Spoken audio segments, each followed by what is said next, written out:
having a unsound money system. We do not have a sound money system in America anymore.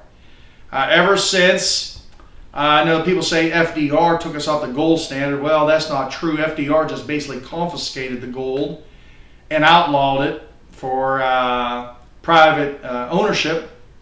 But who actually done it was LBJ, Lyndon Baines Johnson, in 1968, where he went before Congress and told them, says, hey, we need to get off the gold standard. Our dollar is evolved beyond having a backing of gold. And ever since then, you can see that whether it's called inflation or whether it's called the credit debt problem that we had.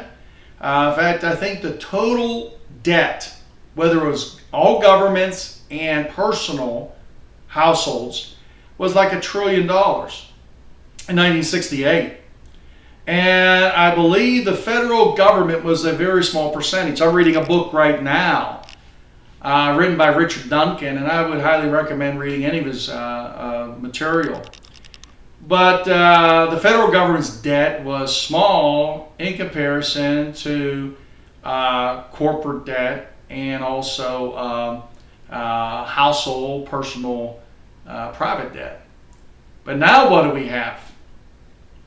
50 years later, and well, not quite 50 years, but what we have is $50 trillion in total debt, and I believe it's probably more than that when you look at the derivatives that the U.S. taxpayer is on the hook for, as well as other debts that's probably not being reported. But that's a major increase. And so what we have is, or credit. We have a credit problem. And we've gone from a capitalist system to where people, like my wife and I, we run a little restaurant, we own a little restaurant. And say 30 years ago or 40 years ago, people would work hard, they'd accumulate, say, $30,000 in cash capital, and they would decide, hey, let's open up a little business so we can invest that capital and hopefully get our return back and get money back and become profitable.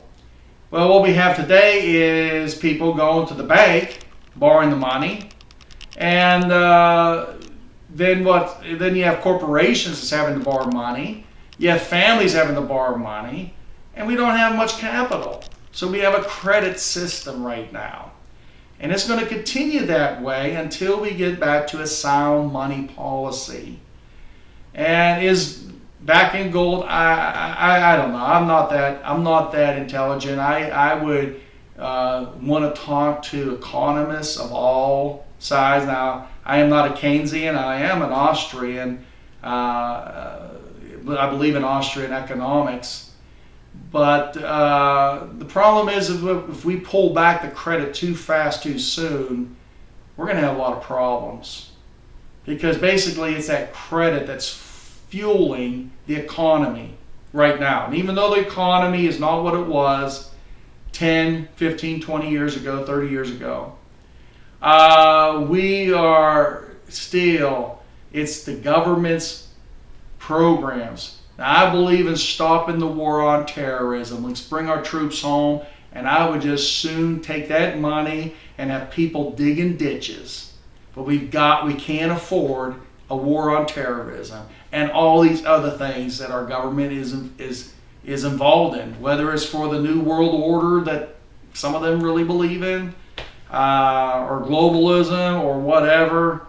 But we need to come about with workable solutions that will wean us off of this credit addiction. It's just like a person that is hooked on alcohol or narcotics. And some of them might go flat, and I know there's some people out there, and I hope you don't, just vote for the other guy because you think that I'm just a big government policy politician. I'm not. I believe in small government. I believe that the state governments have as big as programs as they want as long as they pay for it because they have a balanced budget. They have to balance their books at the end of the day. But the federal government, unfortunately, keeps raising the debt ceiling. And they keep borrowing more money for future generations to pay for. And the reason is because if they don't do that, then what's going to happen is that our whole economy flatline. And I know people don't want to hear that. I know you want to have somebody tickle your ears, because in these last days we've heaped ourselves teachers as well as politicians just wanting to tickle our ears, telling us smooth things. But this is the way I see it. And I think Richard Duncan and some others realize that we're in a credit system. What we have to do is wean ourselves off of that credit addiction and hopefully restore a sound money policy that will cause us to have a sound economy, sound fiscal foundations, as well as for corporations and other businesses to realize that I can put my foot down and I know that it's going to be there because it's a good foundation to build upon.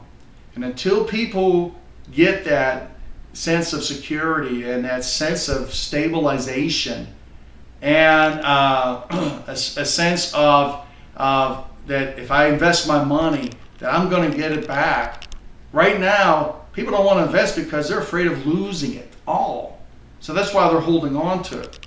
And it becomes down to a failed money policy. And hopefully, if I'm elected, I will educate myself. I will talk with other people. I'm not a know-it-all. And that's the problem with politics today. We expect our president, we expect our congressmen and senators, we expect them to know everything. And I'll be honest with you, I'm not an economist, I'm a mechanic. But I believe that what we have right now is not going to work. There is going to be a day of reckoning for America. And unless we do things right now and get together, and hopefully, if I'm elected, that's where I can reach to the one left side and the right side and say, listen, we need to come together and get this thing going again. And if not, at least I will be one voice out of 435 that will be shouting it from the housetop and telling you what is going on and not hiding it from you and not trying to keep it secretive, because knowledge is powerful. And I believe that we need to know the truth of what's really going on in our economy and in our policies. And my name's Craig Astor. I'm running for Congress in the 2nd Congressional District of Kentucky. I would appreciate your vote and support on November 6, 2012. Thank you very much and have a great day.